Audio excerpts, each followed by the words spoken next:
Hello students, स्वागत है आपका मेरे चैनल नो अबाउट पॉलिटिक्स में। आज इस वीडियो में class 12th NCERT Hindi medium की बुक 1 का लेसन नंबर 1 राष्ट्र निर्माण की चुनौतियां। इस लेसन के हम 4 इम्पॉर्टेंट क्वेश्चन करेंगे। इस पाठ में 4 प्रश्न आते हैं जिनमें आमतौर पर स्टूडेंट्स कंफ्यूज हो जाते हैं और आंसर उनके या तो मिक्स हो जाते हैं या वो बिल्कुल उलट आंसर दे देते हैं। ये 4 क्वेश्चन इस तरह से। पहला प्रश्न है हमारा, राष्ट्र निर्माण के तत्व क्या है, अर्थात राष्ट्र को जन्म देने वाले तत्व कौन से हैं। दूसरा प्रश्न है, राष्ट्र निर्माण को प्रभावित करने वाले तत्व कौन से हैं। ये 2 क्वेश्चन हम पहले करने जा रहे हैं। देखने में आपको एक जैसे लगेंगे ये क्वेश्चन, कोई खास डिफरेंस नहीं है, लेकिन इनमें बहुत डिफरेंस है और आंसर भी बिल्कुल अलग आएगा इनका। प्रश्न नंबर 3 रहेगा हमारा, राष्ट्र निर्माण में बाधक तत्व क्या है, यानी कि राष्ट्र निर्माण को बाधा पहुंचाने वाले तत्व क्या हैं। और प्रश्न नंबर 4 रहेगा, राष्ट्र निर्माण के इन बाधक तत्वों को दूर करने के उपाय क्या क्या है। तो चलिए प्रश्न नंबर 1 डिस्कस करते हैं। राष्ट्र निर्माण के तत्व क्या हैं या राष्ट्र को जन्म देने वाले तत्व कौन से हैं। ये आपके अभ्यास का 9वां प्रश्न है जो किसी और तरह से दे रखा है। उसमें ये बता रखा है कि बताइए कि विभिन्न तत्व मिलकर जो है एक राष्ट्र को का निर्माण कैसे करते हैं। जबकि राष्ट्र एक कल्पित समुदाय उसमें ये कहा गया है, लेकिन बोर्ड में इस तरह से आते हैं क्वेश्चन। हम इनका आंसर कैसे लिखेंगे। सामान्य मातृभूमि, अगर हमारी जन्म स्थान सामान्य है तो हमें जोड़ता है। भौगोलिक एकता, अगर हम एक ही क्षेत्र के हैं तो ये चीज़ हमें जोड़ती है। सामान्य वंश, अगर हम एक ही वंश के हैं तो ये चीज़ हमें जोड़ती है। सामान्य इतिहास, अगर हम लोगों की हिस्ट्री एक जैसी रही है। फॉर एग्जाम्पल, हम सब ने मिलकर जो है अंग्रेज़ों को से लड़ाई लड़ी, हमारा इतिहास सबका कॉमन है। सामान्य हित जो है, हमारे जो हित हैं, हमारी इच्छाएं हैं, हमारे मुद्दे अगर एक जैसे हैं तो उससे लोग जो है वो एकता के सूत्र में बनते हैं। सामान्य भाषा, भाषा के आधार पर लोग एक दूसरे से जुड़े होते हैं, ये एक फैक्ट है और ये जो है सबको भाषा के आधार पर जोड़ता है। सामान्य राजनीतिक आकांक्षाएं, अगर हमारी राजनीतिक इच्छाएं एक जैसी हैं, सभी लोग चाहते हैं कि हमारी मर्जी की सरकार होनी चाहिए, राजनीतिक मुद्दों का हल होना चाहिए, तो अगर सभी की राजनीतिक आकांक्षाएं सामान्य हैं यानी कि कॉमन है सभी की, तो वो एक होकर उनके लिए लड़ते हैं। लोक इच्छा, लोगों के मन में अगर राष्ट्रवाद की भावना है, राष्ट्र के प्रति प्रेम है, तो ये इच्छा जो है वो कहीं ना कहीं राष्ट्र निर्माण को जन्म देती है। सामान्य धर्म, एक ही धर्म के लोग जो है वो अपने आप को जुड़ा हुआ महसूस करते हैं, एक समझते हैं, जो कि राष्ट्र निर्माण को बनाने में कहीं ना कहीं सहयोग देता है। क्वेश्चन नंबर 2, राष्ट्र निर्माण को प्रभावित करने वाले तत्व कौन से हैं। इसका आंसर इस प्रकार से आएगा। पहला, औद्योगिकरण, उद्योगों से देश का और व्यक्ति का विकास होता है, लोगों का जीवन स्तर ऊपर उठता है, जिससे बहुत सारी नई चीज़ें आती हैं समाज में, परिवार में, और बहुत सारी चीज़ें पीछे छूट जाती हैं, तो ये चीज़ें राष्ट्र निर्माण को प्रभावित करती हैं। दूसरा है जनसंचार माध्यमों का प्रसार। जनसंचार माध्यम जो है, चाहे वो इलेक्ट्रॉनिक मीडिया हो या प्रिंट मीडिया, हम लोगों को नए नए चीज़ों से अवगत करवाते हैं, हमारी चेतना को जो है वो जागृत करते हैं, देश के प्रति प्रेम को जागृत करते हैं, और बहुत सारी देश दुनिया में क्या हो रहा है इन बातों से हमारा ज्ञान बढ़ाते हैं, तो ये चीज़ें राष्ट्र निर्माण को प्रभावित करती हैं। इसके साथ ही आप एक पॉइंट अलग से बना के या साथ में लगा के लिख सकते हैं कि जो हमारे यातायात के साधन हैं वो भी कहीं ना कहीं जो है राष्ट्र निर्माण को प्रभावित करते हैं। कैसे, वो ऐसे कि एक व्यक्ति यातायात के साधन जितने विकसित होते हैं वो उसकी जो मूवमेंट है एक स्थान से दूसरे स्थान पर ज़्यादा होती है। एक देश से दूसरे देश में ज़्यादा होती है, तो आपस में संस्कृतियों का आदान प्रदान होता है। बहुत सारी चीज़ें सीखने को मिलती हैं, तो ये चीज़ें राष्ट्र निर्माण को प्रभावित करती हैं। तीसरा है धर्मनिरपेक्ष संस्कृति। धर्मनिरपेक्ष का अर्थ होता है किसी भी धर्म का पक्ष ना लेना, सभी धर्मों को समान समझना। और संस्कृति का यहाँ मतलब है कल्चर। अगर किसी राष्ट्र की ये कल्चर है, संस्कृति है कि सभी धर्मों को समान समझा जाए, आप भारत का एग्जाम्पल ले सकते हैं, भारत एक धर्मनिरपेक्ष राज्य है, तो जो है राष्ट्र को मजबूती मिलती है और ये राष्ट्र निर्माण को प्रभावित करने वाला तत्व है। राजनीतिक भागीदारी। राजनीति में भागीदारी हर व्यक्ति की इच्छा होती है, और लोकतंत्र में, जैसे भारत भी एक लोकतंत्र है, हर व्यक्ति जो है वो अपने को जुड़ा हुआ महसूस करता है, सत्ता से भी, राजनीति से भी। तो इससे राष्ट्र निर्माण को जो है बहुत मजबूती मिलती है। चलिए अब जानते हैं अपने तीसरे प्रश्न का आंसर। राष्ट्र निर्माण में कौन कौन से बाधक तत्व हैं? सांप्रदायिकता, जातिवाद, भाषावाद, क्षेत्रवाद, गरीबी, बेरोजगारी और अनपढ़ता, सांप्रदायिक राजनीति, राजनीतिक अवसरवादिता, आंदोलन, अल्पसंख्यकों में असुरक्षा और अपर्याप्त संसाधन। थोड़ा थोड़ा सा इसके बारे में आप लिखेंगे। जैसे सांप्रदायिकता, सांप्रदायिकता का मतलब है एक धर्म के आधार पर भेदभाव, अपने धर्म को अच्छा मानना और दूसरे धर्म के लोगों से नफरत करना, इसको सांप्रदायिकता कहते हैं। तो ये चीज़ जहाँ भी एग्जिस्ट करती है तो वहाँ पर जो है वो राष्ट्र निर्माण को कहीं ना कहीं ठेस पहुँचती है। ऐसे ही जातिवाद है। अगर जाति के आधार पर भेदभाव मतलब जातिवाद वो होता है, तो राष्ट्र निर्माण के विकास में वो बाधा डालता है। तीसरा है भाषावाद। इसका भी भाषा के आधार पर भेदभाव, अगर भाषा के आधार पर भेदभाव है तो ये एक ऐसा तत्व बन जाता है जो राष्ट्र निर्माण में बाधा डालता है। क्षेत्रवाद भी ऐसा ही है कि क्षेत्र के आधार पर भेदभाव, अपने ही क्षेत्र को जो है वो प्रेफरेंस देना, प्रमुखता देना और राष्ट्र से ज़्यादा अपने क्षेत्र को समझना। तो ये चीज़ जो है राष्ट्र निर्माण के राष्ट्र निर्माण में बाधा बनती है।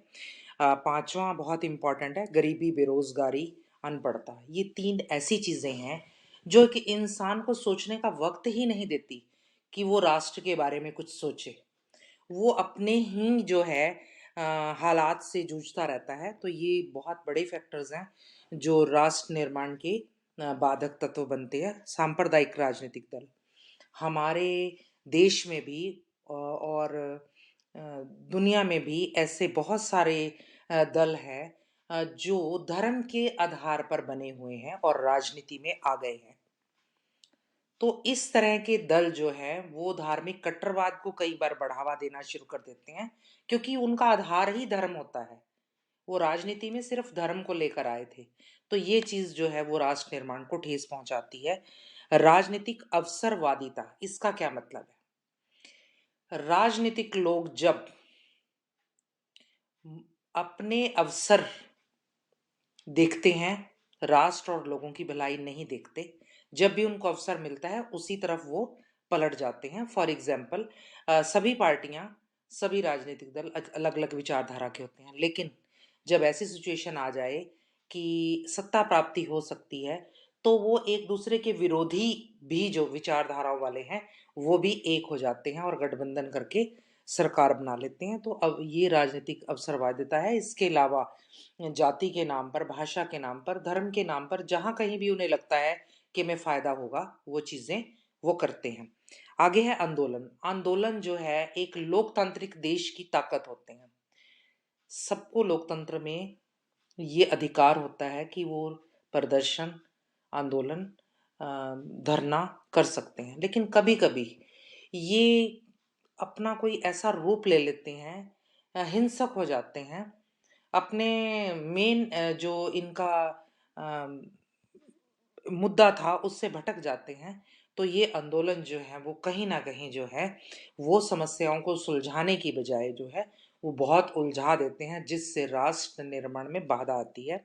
अल्पसंख्यकों में असुरक्षा, जब किसी राष्ट्र के जो अल्पसंख्यक समुदाय है, वो किसी भी आधार पर हो सकता है, धर्म के आधार पर अल्पसंख्यक हो सकता है, भाषा के आधार पर, क्षेत्र के आधार पर, जाति के आधार पर, तो अगर उनमें असुरक्षा की भावना आ जाए कि हमारे को इग्नोर किया जा रहा है, हमारा विकास नहीं किया जा रहा, हमारी बात नहीं सुनी जा रही क्योंकि हम अल्पसंख्यक हैं, तो ये चीजें कहीं ना कहीं राष्ट्र को तोड़ती हैं। तो सरकारों को इस पे ध्यान देना बहुत जरूरी हो जाता है। लास्ट है अपर्याप्त साधन। राष्ट्र के पास, जो पिछड़े हुए राष्ट्र है या जो विकासशील राष्ट्र है, उनके पास साधन ही पर्याप्त नहीं। आप एग्जाम्पल लीजिए भारत का। भारत विकासशील देश है, प्रगति कर रहा है, लेकिन बढ़ती हुई जनसंख्या के कारण या बरसों तक गुलामी में रहने के बाद हम स्वतंत्र हुए हैं, तो हमारे पास इतने पर्याप्त साधन नहीं है कि हम अपनी पूरी जनसंख्या को जो है वो उनकी सारी इच्छाएं पूरी कर सकें। तो ये चीज भी कहीं ना कहीं राष्ट्र को कमजोर करती है। प्रश्न नंबर 4 रहेगा हमारा। प्रश्न नंबर 3 से जुड़ा हुआ वो बाधक तत्व कौन कौन से थे। अब ये बाधक तत्व जो हैं उनको दूर करने के क्या उपाय हैं। अगर एक राष्ट्र को प्रगति के पथ पर लेकर जाना है, एक राष्ट्र को जोड़कर रखना है, तो उन बाधक तत्वों को हटाना पड़ेगा। तो उनको दूर करने के उपाय क्या क्या है। हाँ जी, राष्ट्र निर्माण के मार्ग में आने वाले बाधक तत्वों को दूर करने के क्या क्या उपाय हैं। नंबर 1, शिक्षा प्रणाली में सुधार। अगर लोग शिक्षित होंगे तो इन चीजों को समझेंगे वो कि हमें क्या करना है, राष्ट्र के हित में क्या है क्या नहीं है।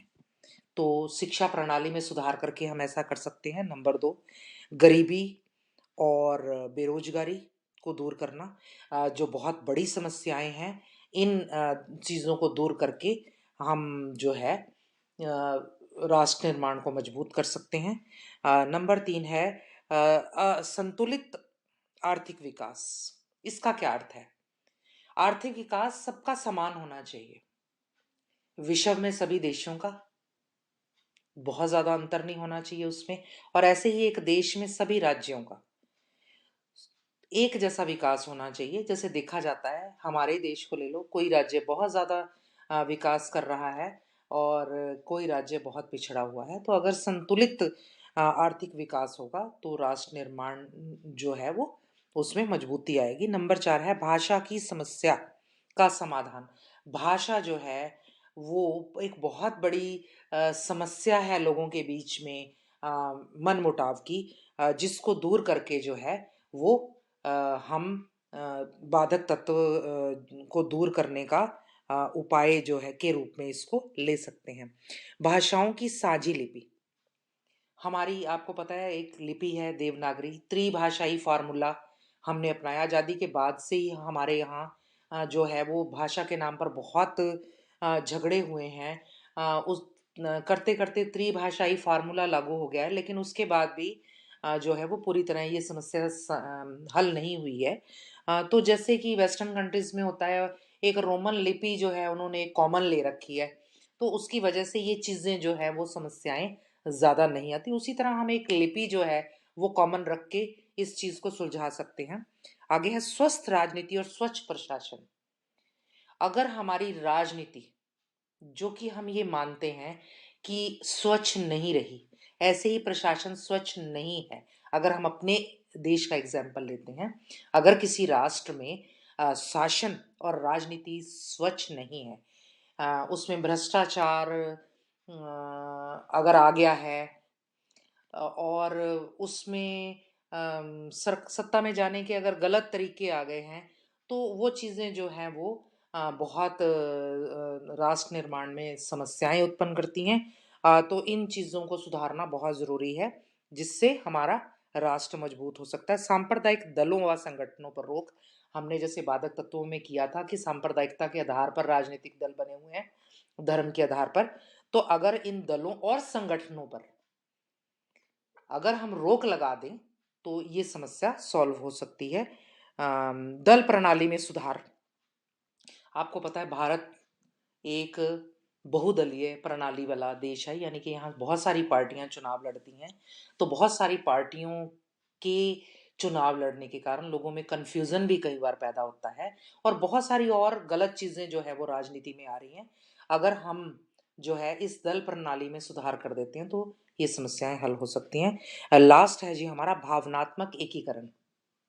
इसमें हम क्या लिखेंगे कि राष्ट्र में जो सरकार है वो कानून बना सकती है, कानूनों का पालन करवा सकती है, लेकिन लोगों के दिलों में जबरदस्ती देश के प्रति प्रेम की भावना जागृत नहीं कर सकती। वो एक नागरिक की जिम्मेवारी है। तो इस प्रकार से अगर हम इन चीज़ों पे गौर करते हैं तो ये राष्ट्र निर्माण में मजबूती प्रदान करने वाली चीज़ें हैं। तो हम अपना टॉपिक यहीं समाप्त करते हैं। आप अच्छी तरह से समझ गए होंगे कि इन चारों प्रश्नों में क्या अंतर है और इनका उत्तर आपने कैसे लिखना है। बहुत बहुत धन्यवाद। मिलते हैं अपनी नेक्स्ट वीडियो में।